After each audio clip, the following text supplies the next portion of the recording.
I see that there is a great opportunity while anybody is traveling from the city to the airport and coming from the airport back to the city. And some of the startups are working on the same lines. The ideal vision for India is to have congestion-free growth. I have never seen a city in my life which is growing and not congested. I think the biggest problem, my view, Alok, is that it's the last mile connectivity, because I don't want to be stuck after landing at my last mile. So last mile connectivity is something I think startups can play a big role in. In 2005, the people used to say we wanted to buy a car. In 2015, people started saying they wanted to book a car, right? But now there is an opportunity wherein the people should start saying, let's start activating mobility as a service.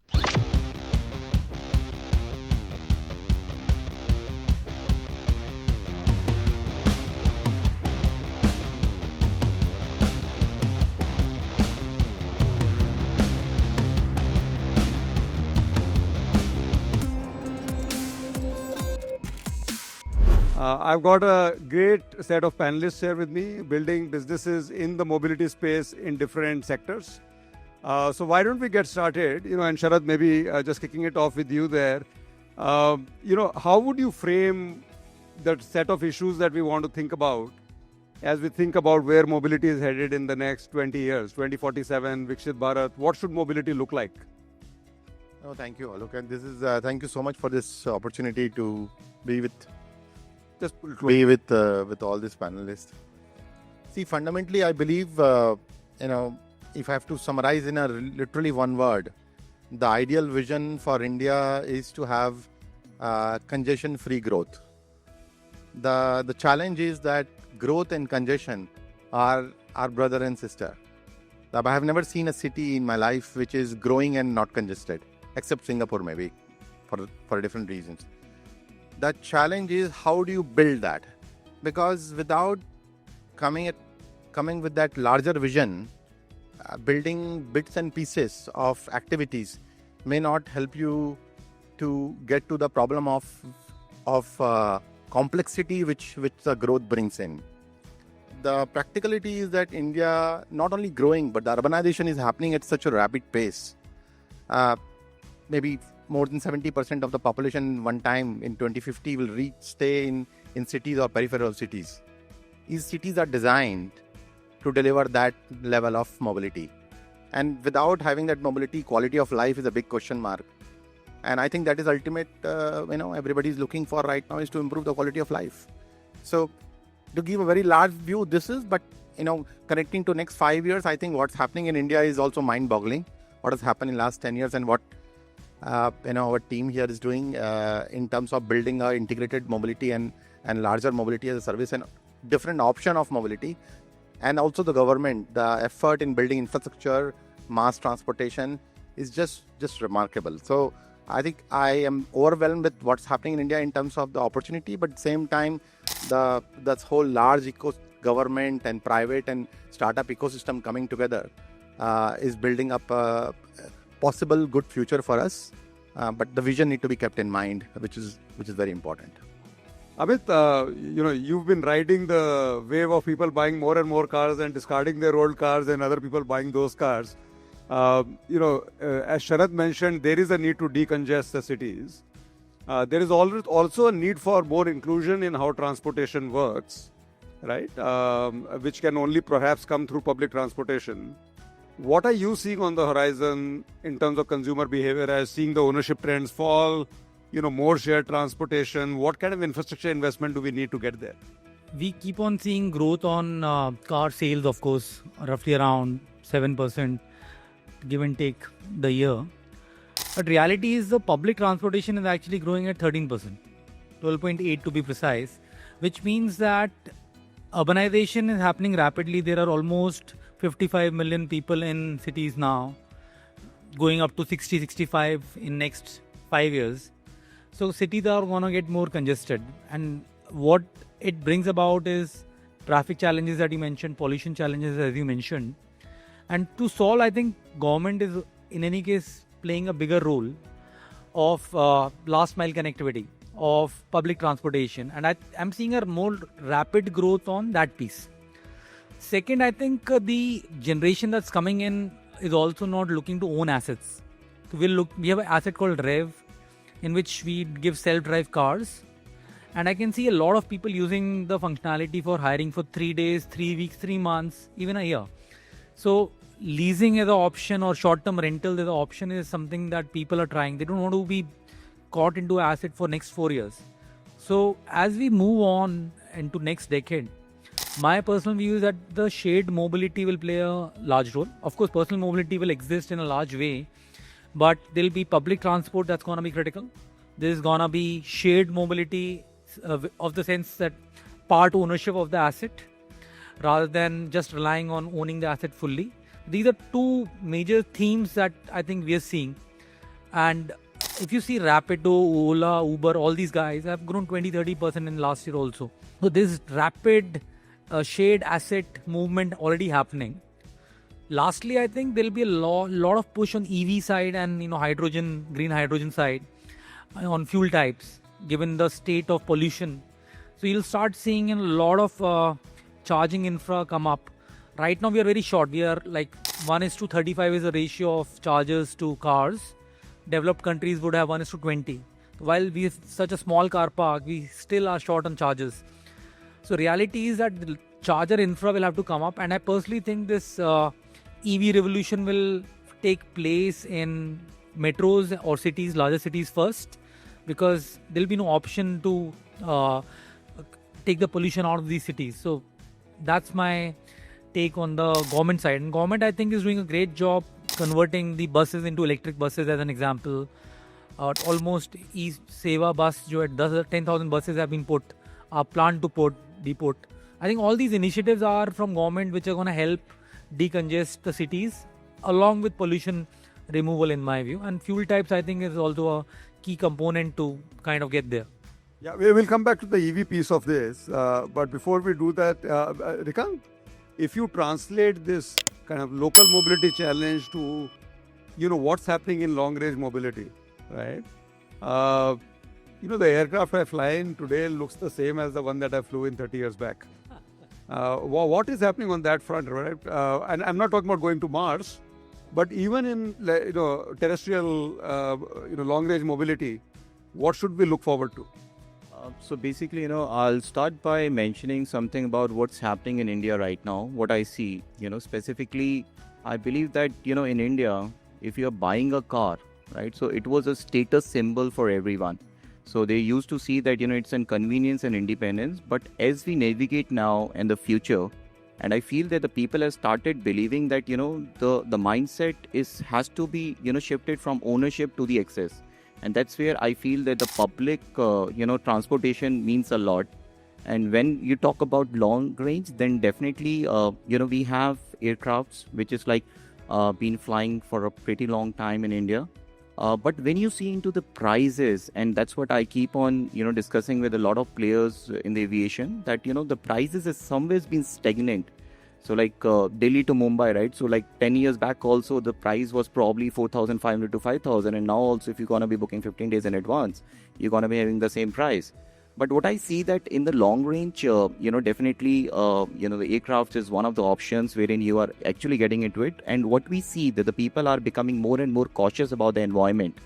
So now, like for example, with us, EaseMyTrip, we have started an initiative wherein we started offsetting the carbon emissions of the people when they are booking their flight tickets. So that's what we see, that there is a lot of tractions coming in and the people are more aware. Even as a matter of fact, like Amit just mentioned that, the people would be looking forward to get into more shared mobility. Even Sharad also echoed that. And I believe that that is something which is going to happen. But apart from that, I believe that, there is an option of having a mobility being given as in service. So like look into MaaS, right? So like you have software as in service. Similarly, you can have mobility as in service. So wherein you can integrate anything and everything related from your flight tickets. You can even have your, car transfers. You can even have buses. Even you can have everything related to the mobility can be acted as in service. And that's where I feel that, the time was there wherein in 2005, the people used to say we wanted to buy a car. In 2015, people started saying they wanted to book a car, right? But now there is an opportunity wherein the people should start saying, let's start activating mobility as a service. And in terms of long range, definitely commercial, buses is something which I believe is making a lot of sense, as mentioned by Amit and Shrad. So there is PM E-Drive Bus Yojana, wherein there is a vision of the government to get 10,000 buses in 160 cities of India overall. And I believe that we are just on the tip of the iceberg. And as we navigate forward, we see that, the more kilometers you run in any particular commercial vehicle, then that will become more economical viable. So I believe that there is a lot of things happening in this space, and I'm also looking forward to learn more. So what is it that starts to drive it? Where are the constraints? And equally so, we've got entrepreneurs in the audience. Where are the opportunities for entrepreneurs to start to build this future? So I think specifically there are a couple of startups who have already started doing carpooling. And as a matter of fact, there is a company which is a European company, BlaBlaCars. They're doing amazingly good service in India, and they're connecting different cities.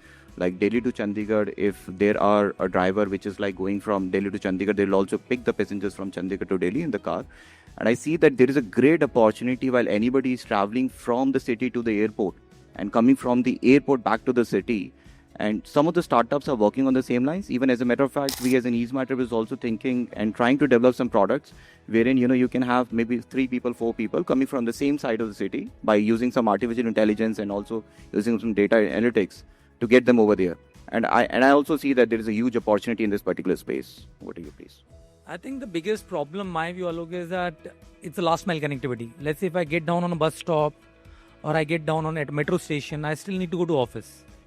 And until that is sorted, public transportation to take up in a big way is a challenge, because I don't want to be stuck after landing at my last mile. So last mile connectivity is something I think startups can play a big role in. There's a lot of technology or automation also on tracking where you are, and it can be shuttle like stuff. But reality is that my personal view, a lot of people avoid public transport for last mile connectivity reasons. Metro में अभी भी जगह होती है, मतलब in many hours if you see. Yeah, it's interesting because, I looked at the Ola business for the first time in 2011, right, as an investor. And the only business that they had at that time was airport pickup and airport drop. Exactly. So that even, 15 years back, that was the key use case. And now, of course, we use Ola all the time. But maybe there's an opportunity for someone to think about, just the last mile on a metro. What does that look like for Delhi, right? Yeah, and electric vehicles now have come, so it becomes a lot more convenient. Last mile connectivity e-rickshaws are very popular, like for example, right? So the big opportunity on kind of getting this space together. Sharad, you guys are into manufacturing, two-wheelers and so on. If you look at this whole EV trend, right, where do you see it going, and what are the top 2 or 3 use cases that you think will be the early ones to gain traction in the EV space? So EV trend is there is nothing to prove there. It's like a rain which has already happened, So it's only going to go upwards.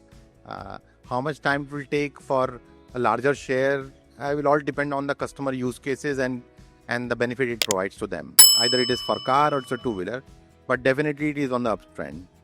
But let's understand, our fight is not with IC engine. The fight is with the carbon, right? So there are many alternatives of energy which is going to become, which is going to be useful from a viewpoint of pure sustainability aspect of it, right? Either CNG or hybrid or electric. I think we should all be ready for that. Optimization of the mobility is the target.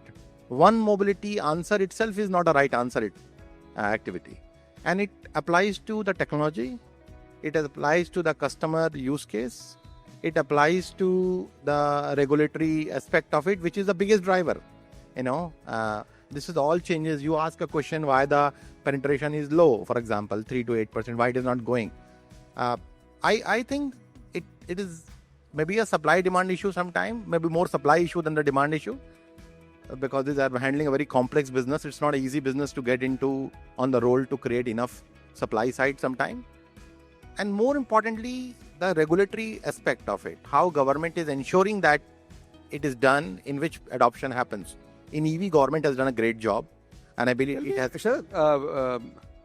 In a weird sort of a way, is energy efficiency an anathema to decongesting? Right? So what I mean here is, hey, if my marginal cost to cover a distance is close to zero, which is what EV promises me, then are we just going to be on the road more and more on the margin, right? Is the real solution really $200 a barrel oil? See, I will take a bad point here. Frankly, seeing EV as only a or engine technology or transmission system change itself is a big mistake. EV is a new paradigm. By having a vehicle have a generator to give power, a vehicle can be itself a very different device altogether. The connectivity features can be far bigger, better as compared to what EV provides. It's just not charging and mileage issue. It is the ability of what EV can deliver. And then once you build up a connected vehicle, which is irrespective of EV or IC engine or the, you talk about connected infrastructure, then connected downstream ecosystem which the people are building. This whole connectivity is going to bring the optimization, and thus the congestion reduces. Congestion is not a volume issue alone. Congestion is a complexity issue also. What is complexity? When different people want to travel at different places at different price with a different paying capability. How do you solve that problem?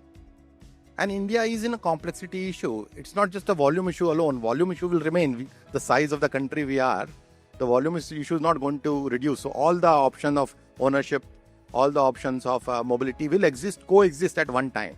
And people will choose what is good for them at different use cases. But how do you solve the complexity challenge? And answer is technology, I believe. Yeah, I think in an interesting sort of a way, Google Maps is a decongesting mechanism, right? If I see some route is crowded, I want to kind of take the alternate route. Absolutely. And so again, what are some of the opportunities for entrepreneurs sitting in the audience here to start to build around? Maybe I'll take it on. Yeah, please. Yeah, I think specifically, first I said that mobility as in service. I don't know whether everybody agrees with me or not, but that is something which is definitely going to be the game changer in the future. Sorry, what is mobility as service? Can you just reconstruct that for me? Yeah, sure. Taxi? Like basically buses, like you're getting into the bus, you have one pass. You're getting into the metro, you have one pass. You are actually getting into a taxi, which is one pass. And that is what I mean that mobility as in service. Like you just pay a subscription model. You say that I'm going to pay maybe 1,000 rupees a month and I'll probably get connected to everywhere and I'm traveling from one place to the another. And I feel that, that is actually the real challenge at this point of time, because I think the people will start following that, they don't really would want to own a car. I probably think that ways. I think they will start thinking in a way that they would want to travel from one place to the another. How would they travel in a more efficient and a comfortable way? So there is an opportunity. Number two, like there are some startups. Even one of the startups is also an anchor in the mobility pavilion. I would request everyone over here to please visit. So there is a startup which is working on air taxis. It's known as Sarla Aviation. And there is another startup which is again on the, this air taxis, which is known as E-Planes. That's also IIT Madras incubated startup. So, there are definitely opportunities, either VTOL, either you get into Hyperloops, and we don't have to actually, do some innovations. There are countries which are already developing such kind of transportation system. We can even, think that how can we better it up? What is the best way to do it? Like, so I particularly feel that from the point of view of mobility, we have a lot of things to do, but we'll have to brainstorm what are the opportunities there in front of us. Any other ideas? I think big opportunity in my view is solving the complete mobility. I have to go from point A to B, but the journey will break. यहाँ से metro लूँगा, वहाँ से auto लूँगा या कुछ लूँगा अपने point A and B are fixed where I need to move. My personal view is that there's no seamless solution today which tells me that in a predictable format that you will reach at this point at this time, and in 3 minutes you'll get the next transport to reach the point C. So A, B, C, D, let's take 4 points. So to traverse this A to D broken down into multiple transport types, and which type one is a complexity, second time, because I want to be very predictable if I want to travel, because there's some purpose of my travel. As long as somebody can solve here through technology, which is solvable by the way, but it's a complex problem to solve across various types of vehicles, various types of transportation and time. And once you solve for that, I think there will be more adopters, because now traveling is more predictable. That's how I view it. Interesting. That reminds me of something. Yesterday, I was at IIT Delhi for launch of this geospatial institute has launched a hackathon around air pollution. And one of the problem statements in that actually is, can you do tourism by avoiding pollution corridors? So there's going to be a fair bit of adaptation opportunities for entrepreneurs in the audience, not just how to decongest, but given that there is congestion, how do I start to build customer convenience around that? Sharad, since you are coming from a large corporate group, are there areas where you are looking to collaborate with startups? Where are the right partnership opportunities? See, we are working very, very closely with many of the startup, big, large, very, very small ones to be very, very big ones, not just in India, but globally. I think we are having I can give you 10 examples. For example, IoT, just pure telematics. Can we build a telematics which is priced for India? Because every single vehicle requires telematics for every purpose. For financial services, because you can track and control the vehicle, so you require. But can you really afford an expensive telematics in a very cheap two-wheelers or three-wheelers or even four-wheelers? Four-wheelers have larger ability, but two-wheeler. So I think my 2 cents of advice here will be that, first of all, start looking to the problems in a very surgical level. Don't try to only solve a big problem and a big platform and all this. Please start looking to the problems in big surgical level. Sometimes they bring big opportunity. For example, the definition of infrastructure. I always believe that in India, infrastructure is mostly considered road. But infrastructure is not road. Infrastructure is road plus parking. That makes it infrastructure. Without that, there is only congestion. I'm sorry, I'm coming back to the congestion point all the time because that's what you need to solve for. But is there enough parking solution work happening in India in the startup? I think startups can, or the young people using the deep tech can optimize parking in a very different way. And there are many good examples globally. But looking to just solving a surface level problem which is already being solved for many or being done, I think they should look into slightly more deeper and solve the surgical level problem. I think that's a very good answer. I also like to just make a comment on Rikant's point on mobility as service. I think that's a very, very important step. Without that, there is no optimization. You can build up mass transportation, but if everybody is moving without integrating each other, it is very difficult. So integration of services.